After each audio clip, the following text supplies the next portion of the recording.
बेहदची परम महाशांती. अनंत भैयांनी बापूजींना एक खूप इंटरेस्टिंग प्रश्न विचारला.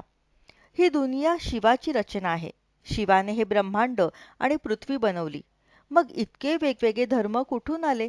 आणि मग त्यांच्या संस्थापकांनी मेसेंजर्सनी वेगवेगळे संदेश का दिले? जर ही शिवाचीच रचना असेल तर सगळ्यांनी शिवाला मानायला हवे. पण आज प्रत्येक जण आपापल्या मेसेंजरलाच मानतो. असे का?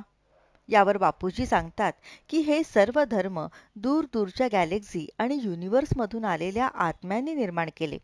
उदाहरणार्थ, येशू ख्रिस्त म्हणतात की आम्ही 7 युनिव्हर्सचे मालक होतो. मुस्लिम धर्मातही सांगितले की आमच्या परमेश्वराचे राज्य 18,000 पृथ्वींवर आहे. म्हणजेच हे आत्मे ह्या ब्रह्मांडातले नाहीत, तर ते दुसऱ्या गॅलेक्सी आणि युनिव्हर्समधून आलेले आहेत. हे जे ब्रह्मांड आहे ते शिवाचे आहे. प्रत्येक ब्रह्मांडाचा एक शिव असतो, जो ब्रह्मा, विष्णू आणि शंकर यांच्यामार्फत सर्जन, पालन आणि संहार घडवतो. पण पृथ्वीवर जे आत्मे आले आहेत त्यातले फार कमी शिवाची रचना आहेत. बहुतांश आत्मे दूरच्या युनिव्हर्समधून आले आहेत. म्हणूनच ख्रिश्चन, मुस्लिम किंवा इतर अनेक धर्म उगम पावले. सुमारे 4,000 ते 5,000 वर्षांपूर्वी ना इतके धर्म होते, ना इतकी लोकसंख्या होती. ऑलमायटी ऑथॉरिटी आता स्वतः गुप्त वेशामध्ये या ब्रह्मांडामध्ये आले आहेत.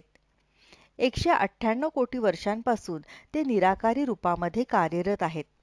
कृष्णावतार, रामावतार हे देखील त्यांचीच रूपे होती. त्यामुळे अनेक आत्म्यांनी कृष्णालाच ऑलमायटी म्हणून देखील ओळखले.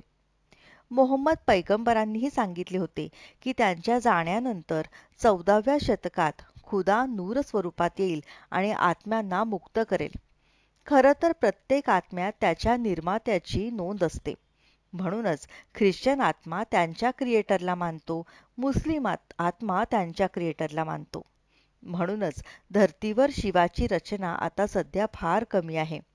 शिवाच्या रचनेचे आत्मे शिवालाच मानतात. बाकी सर्वजण आपल्या आपल्या मूळ रचयिताला मानतात.